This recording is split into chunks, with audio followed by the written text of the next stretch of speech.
Tonight, as we approach the one-year mark of the deadly riot at the U.S. Capitol, we travel to a small town 260 miles outside of D.C., where the impact of that day is still being deeply felt.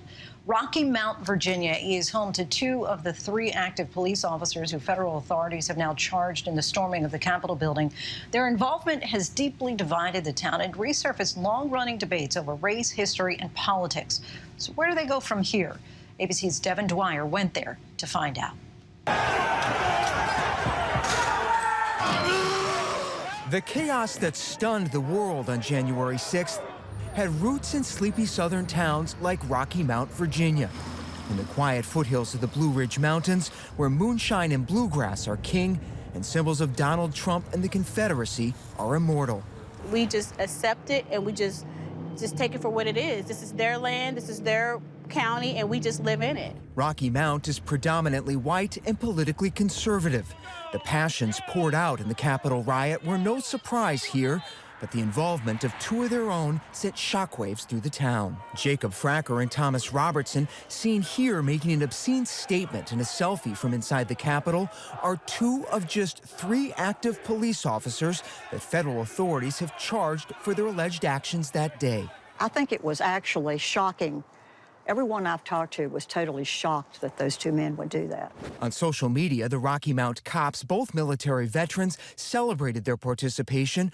Robertson saying they attacked the government to stand up for their rights. Fracker saying on Facebook, "I can protest for what I believe in." I could not believe what I was seeing. Like, seriously. Rocky Mount native Bridget Craighead says she considered the officers family. But we were out here in the front. It was months earlier that they stood in solidarity at the town's first protest for Black Lives Matter. Cell phone video capturing the cops dancing with the demonstrators. They were killing the electric slide. I mean, I'm gonna say. But I really felt like we were the example of what a community needs to do to get through this type of trauma. Do you consider them friends?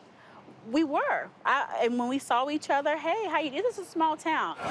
But January 6th was a betrayal of that friendship, she says, seen in their participation at the Capitol elements of racism and white power. Craighead led calls to get the officers fired. They needed to be exposed because it's not only just them. They're just the body of the evil here. It's deeper than the 2 officers. If you got some time with Jacob Fracker and Thomas Robertson today and you sat down with them face to face, what would you tell them? Was it worth it? Was it worth it? Robertson and Fracker have pleaded not guilty to federal charges of disorderly and disruptive conduct and obstruction of Congress, insisting they didn't participate in violence that day and that their message is not incompatible with support for Black lives. They both were very polite gentlemen, and they were both town police officers. However, it is unfortunate that they are no longer employees of the town. Tyler Lee considers the now former officers his friends. At 29, he's the youngest person ever elected to Rocky Mount City Council, and he spent the past year trying to urge his neighbors to turn the page. I think we have to leave the stuff in a year ago, because if we keep bringing up what happened a year ago, it's still going to keep punching us in the mouth, right? If we can just teach compassion, communication, and how to balance a checkbook, those 3 things, I think you're golden. But beneath the surface, emotions are still raw. People like to fantasize, I call it, saying, you know, it's a good old southern town and all the families get along and everybody's happy, etc. And I call that the fantasy.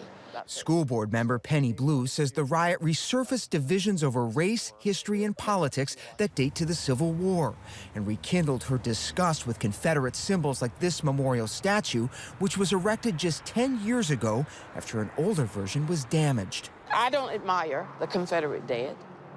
Do you see what happened on 1/6 as an extension of the Confederacy? I do.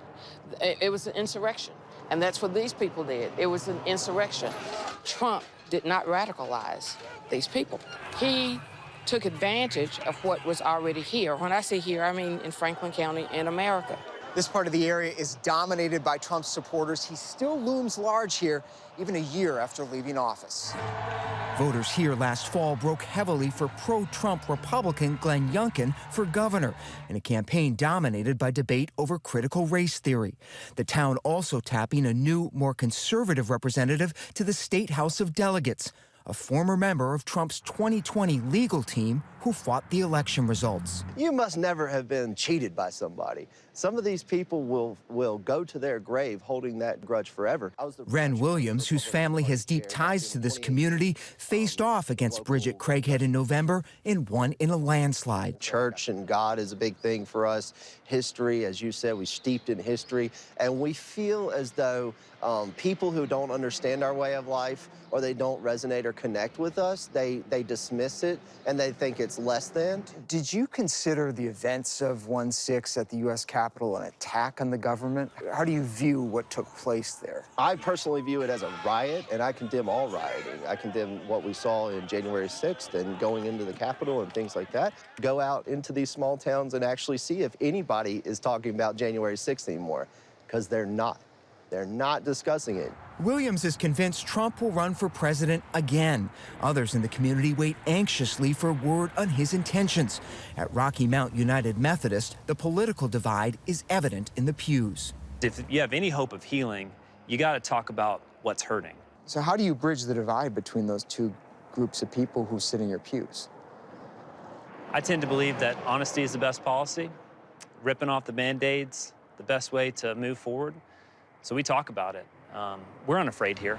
A willingness to keep talking to each other, that's one rare area of common ground we found in the divided town. We're bringing up all these hurtful topics and subjects, not to rub it in your face or to bring up the past, but we have to bring up the past to learn from it and to move on and to heal. At the end of the day, we all may disagree, but you still have to be able to stick your hand out and face it as a champ.